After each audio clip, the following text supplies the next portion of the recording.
All right, guys, welcome to Bearstobulls.com. It is July 24th, and we are going to be taking a look at the gold futures and the oil futures. As you guys can tell, I didn't draw the standard deviation box from last week. I didn't really do a whole lot of trading. I was more focused on other tasks. So you won't see the box. I don't think it was that significant, really. If you're looking at gold right here, it didn't move a whole lot. If you're looking at oil, though, it moved back to the downside.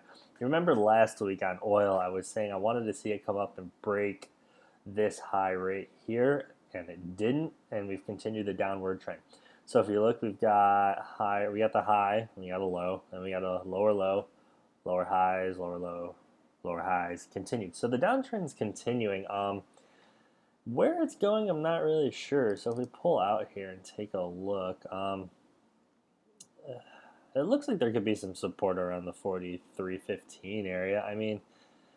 It's just, look at that. It came up and then it just fell right back over. So, gold's going down.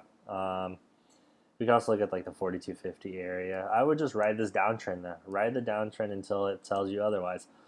Make sure you're hitting your points clearly. This would be good to trade on the dailies, weeklies. As you can see, I have it on a 4-hour chart. Keeps the movements nice.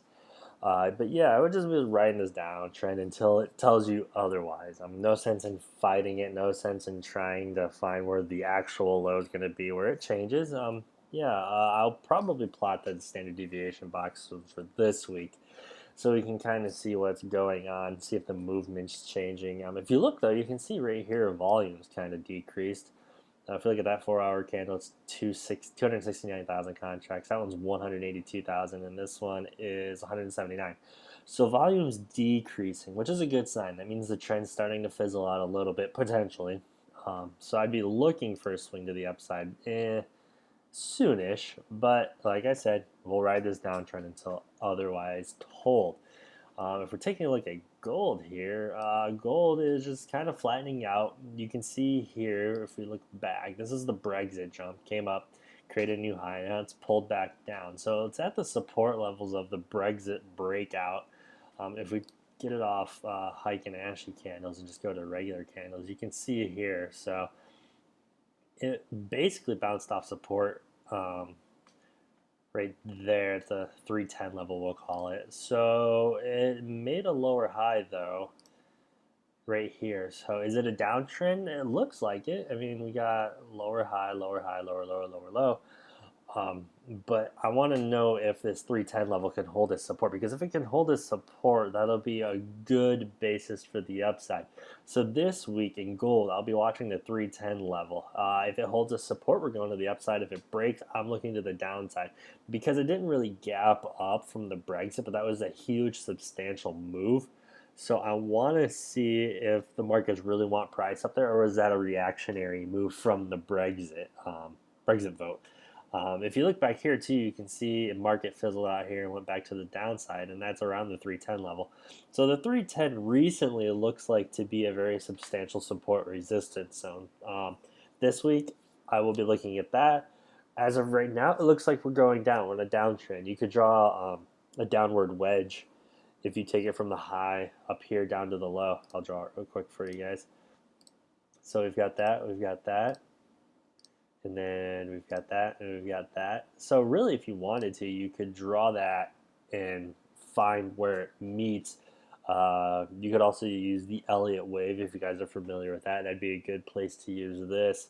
Also remember, when it gets closer and closer to the meeting point of the downward channel and the support zone, the markets tend to move more, I wouldn't say wildly, but they move with purpose. The swings are quicker up to the downward trend line down to support. So as we focus in on that meeting point, the moves may get quicker, more substantial. Volume may or may not be there, but the moves are going to be quicker and more precise.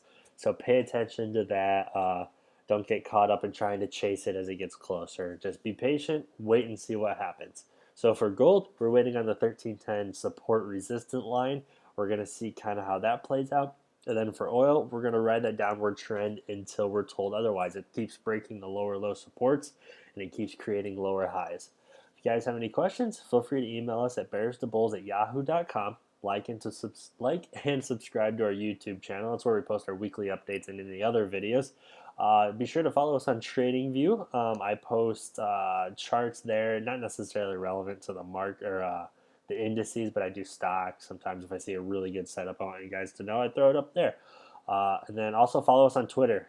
We tweet with any new articles, any new videos, any new updates, any decent trade. We let you guys know on there. Feel free to head over to the site, check everything out, and we'll hope to talk to you soon. Thanks.